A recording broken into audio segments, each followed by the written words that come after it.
The responses that the people have given have been uncomfortable for elites within the European Union.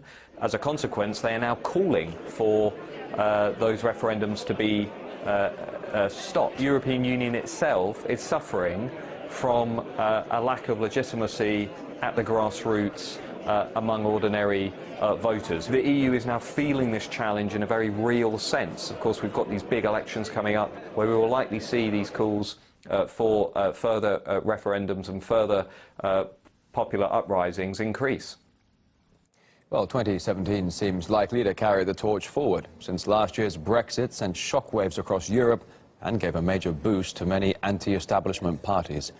You can take the Netherlands, for example. A general election scheduled for March, and one of the country's major runners, the Party for Freedom, has called for its own EU referendum. Another case in point, the presidential election in France, that is slated for April.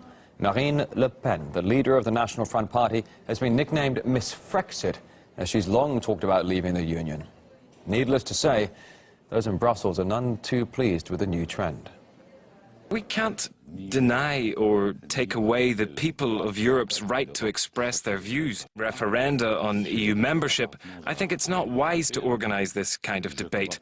Slovakia, whose Prime Minister is now warning against referendums, has dabbled itself with jumping ship from the EU. The small far-right People's Party petitioned for a referendum on the country's membership of both the EU and NATO back in June. In order to pass the resolution, 350,000 signatures were needed, as well as a 50% turnout for the vote to be valid. However, the idea was quickly scrapped by the Slovak authorities, who said the country gains so much from the Union there should never be any talk of leaving.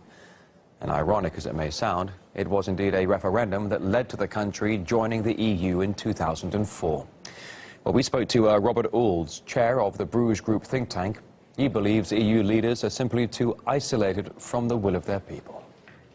Referendums are a threat to the EU because, of course, they are usually a mechanism by which the people say, no, we want to run our affairs ourselves. We want to run our countries in our own national interest. Never before in our history of the political elites seen as being out of touch, and there's such a great disconnect that exists at this point in time.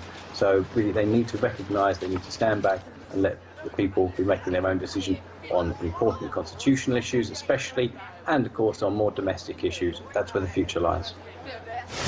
And later in the programme here on RT International, we look into why pollsters were unable to predict the result of the Brexit referendum, which sent shockwaves all around the world.